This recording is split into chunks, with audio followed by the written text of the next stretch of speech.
Hey everyone, welcome to Story B. I believe कि आप में से कई लोगों ने काला जादू, तंत्र मंत्र ये सब के बारे में सुना होगा। तो बाहर के देश वाले इसको विच क्राफ्ट बोलते हैं एंड जो भी ये काला जादू वगैरह करता है उसे विच कहा जाता। कई साल पहले विचेस की शक्तियों से लोग इतना डर गए थे कि हजारों की संख्या में उन्हें मार दिया जाता।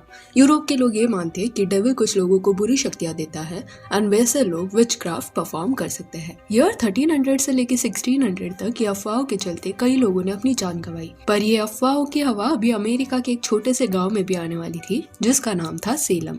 तो ये कहानी आज से करीबन 380 साल पहले की है। तभी साल था 1689 का। इंग्लिश रूलर्स विलियम एंड उसकी वाइफ मैरी ने फ्रांस के साथ एक वॉर शुरू किया था अमेरिकन कॉलोनीज में एंड ये वॉर के चलते कई लोगों ने अपना घर गंवा दिया एंड इस वजह से लोग एक कॉलोनी से दूसरे कॉलोनी में माइग्रेट कर रहे थे। उसी वॉर के दौरान 13 अमेरिकन कॉलोनीज में से एक कॉलोनी था जिसका नाम था मैसाचुसेट्स एंड वो कॉलोनी के अंदर एक सिटी था जिसका नाम सेलम था। सेलम में काफी बाहर के लोग माइग्रेट करने लगे थे जिस वजह से वहाँ के ओरिजिनल बस्ती वालों को इससे प्रॉब्लम होने लगा था। आउटसाइडर्स के आने की वजह से वहाँ पे तनाव बढ़ता चला गया एंड इसके पहले भी सेलम ये जगह काफी इनफेमस रहा है क्योंकि लोग ये जगह से डरते थे। कहा जाता है कि कुछ इंग्लिश प्रोटेस्टेंट्स ये सिटी में कई साल पहले रहने आए थे एंड उन्होंने इस जगह को सेलम नाम दिया। हमेशा से ये जगह के हिस्ट्री को लेके काफी सवाल उठे हैं एंड वॉर के बाद तो हालत और खराब होने लगे, लोग भूखे मरने लगे जिस वजह से तरह तरह की भूत प्रेत से जुड़ी अफवाहें फैलने लगी। कई लोगों ने यह भी बोला कि विचेस विचक्राफ्ट करने लगी है, लोगों की जान ले रही है। पर सिचुएशन काबू से बाहर तब गई जब ये आदमी जिसका नाम रेवरेंड पेरिस था, उसकी बेटी एलिजाबेथ एंड नीस एबिगेल को अचानक से फिट्स आने लगे। ये दो छोटी लड़कियां चीखती चिल्लाती, अजीब आवाज निकालती, चीजें फेंकती एंड वियर्ड पोजीशंस में खुद के बॉडी को मूव करती। लोकल डॉक्टर्स ने जब ये दो लड़कियों को एग्जामिन किया तो फिजिकली दे सीम फाइन। इस वजह से वो डॉक्टर ने ये कहा कि ये कोई सुपरनैचुरल शक्ति के चलते हो रहा है। ये दो लड़कियां शायद डेविल के काबू में आ गई है। इसके बाद सेलम में और एक लड़की थी जो सेम सिम्टम्स दिखाने लगी। देखते ही देखते इस गांव की कई लड़कियों को फिट्स आने लगी।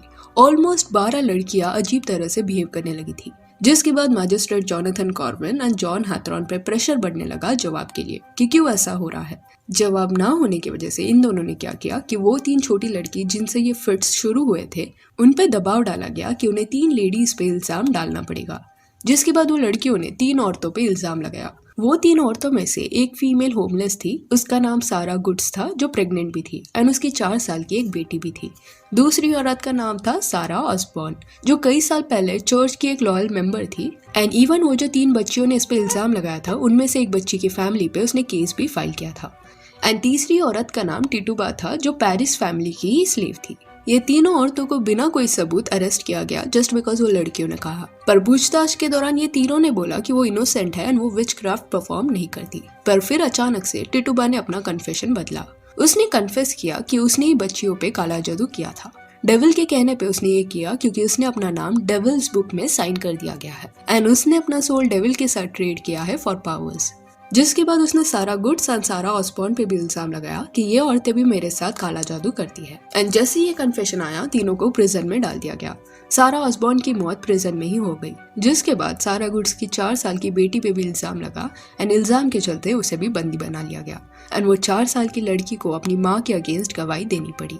सारा गुड्स के पति पे भी प्रेशर डाला गया एंड उसने भी फिर उसकी पत्नी के अगेंस्ट टेस्टिफाई किया ये बोल के कि वो एक विच है।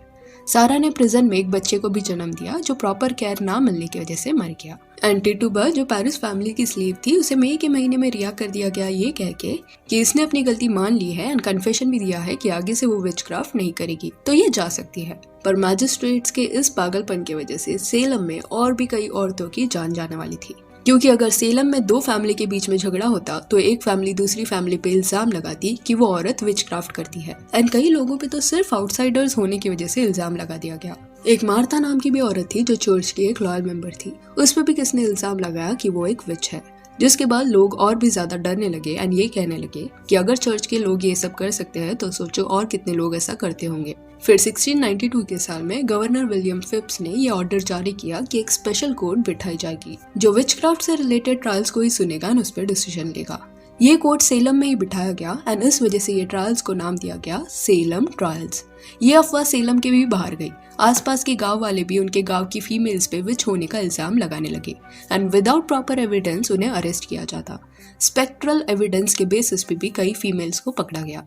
स्पेक्ट्रल एविडेंस काफी फूलिश किस्म का एक एविडेंस था। इसमें अगर किसी भी पर्सन को ड्रीम्स यानी सपने आते कि ये पर्सन इविल है एंड काला जादू करता है एंड उसे हार्म करने की कोशिश कर रहा है, तो वो आके गवाही दे देता कोर्ट में एंड उसकी ड्रीम्स को भी एविडेंस कंसिडर किया जाता। कई लोग ये सब के अगेंस्ट खड़े हुए, पर जो भी आवाज उठाता उन्हें विच कह के पकड़ लिया जाता। एंड एक बार इल्जाम लगने के बाद उनके पास सिर्फ 2 ऑप्शन होते, या तो एक्सेप्ट करो कि तुम विच हो, इवन इफ तुम इनोसेंट भी हो तो भी तुम्हें कन्फेशन देना पड़ेगा एंड ये वादा करना पड़ेगा कि फिर से काला जादू नहीं करोगे, तो तुम्हें छोड़ दिया जाएगा। एंड अगर तुम कन्फेशन नहीं देते तो दूसरा रास्ता यह है कि तुम्हें गिल्टी ठहराया जाएगा एंड तुम्हें फांसी होगी। ऐसा ही कुछ एक औरत के साथ भी हुआ जिसका नाम ब्रिजेट बिशॉप था। वो इनोसेंट थी, पर क्योंकि उसने कन्फेस नहीं किया एंड यही बोलती रह गई कि उसने ऐसा कभी कुछ किया ही नहीं है, तो इस वजह से जून 10 को उसे फांसी दी गई। ब्रिजेट बिशप पहली महिला थी जिसको सेलम ट्रायल्स के बाद फांसी हुई। फिर सारा गुड्स जो प्रिजन में थी उसका भी ट्रायल हुआ, उसे भी गिल्टी कह के सजा सुना दी गई। जो औरतें गिल्टी साबित होती उन्हें गैलो हिल्स में लेके जाके फांसी दी जाती। कई आदमियों को भी सजा हुई जो अपनी अपनी पत्नियों को बचाने की कोशिश कर रहे थे। पर इस बीच वो गवर्नर विलियम जिसने ये सेलम ट्रायल्स शुरू किया था, उसमें अचानक से इंसानियत जाग गई। रोज रोज औरतों की ऐसी हालत देख के उसे बुरा लगने लगा, तो उसने सोचा कि सिर्फ कई सुनी बातों के बेसिस पे सजा नहीं दी जाएगी। पर जैसे ही उसने ये फैसला निकाला एंड फीमेल्स को बचाने की बात करने लगा, तो गांव वालों ने उल्टा गवर्नर को ही शक की निगाह से देखा कि कहीं ये भी सेटन के वश में तो नहीं है एंड इस चक्कर में उसकी बीवी पे ही विच होने का इल्जाम लगा डाला। जिसके बाद गवर्नर भी डर गया एंड उसने कहा कि ये सपने वगैरह को एज एविडेंस नहीं माना जाएगा एंड इसके बाद से स्पेशल कोर्ट ट्रायल्स भी बंद किए जाएंगे। पर तब तक काफी देर हो चुकी थी। 19 लोगों को ऑलरेडी सजा हो चुकी थी। कुछ लोगों को तो सिर्फ शक के बेसिस पे गांव वालों ने ही मार दिया एंड सैकड़ों ऐसे लोग थे जो जेल में ही इंसाफ की राह देख देख के मर गए। 200 से ज्यादा लोगों पे ये विचक्राफ्ट का इल्जाम लगा था एंड ये तो सिर्फ सेलम की हालत थी। आसपास के गांव के आंकड़े कभी बाहर ही नहीं आए एंड कितने केसेस तो कभी रिपोर्ट ही नहीं हुए। ये ट्रायल्स रुक जाने के बाद जो लोग इसमें इन्वॉल्व थे जैसे गवर्नर या मैजिस्ट्रेट, उन्होंने लोगों से माफी मांगी एंड ये बोला कि उनसे गलती हो गई। सेलम विक्टिम्स की याद में फास्टिंग रखा गया एंड बाद में जाके ये भी चीज सामने आई कि कोई तो फंगस की वजह से एलर्जी फैल रहा था, जिस वजह से गांव वालों को फिट्स आ रहे थे एंड इवन वो 3 लड़कियों को भी इसी वजह से फिट्स आने शुरू हो गए थे। तो ये इंसिडेंट्स ने दुनिया को सिखाया कि सिर्फ कई सुनी बातों पे कोर्ट्स नहीं चल सकते, क्योंकि ऐसा हुआ तो फिर खुद को बचाने के लिए लोग एक दूसरे पे इल्जाम लगाने लग जाएंगे एंड लॉ सिस्टम बिखर जाएगा। इतिहास के पन्नों में सेलम ट्रायल्स को काले अक्षरों में लिखा जाता है।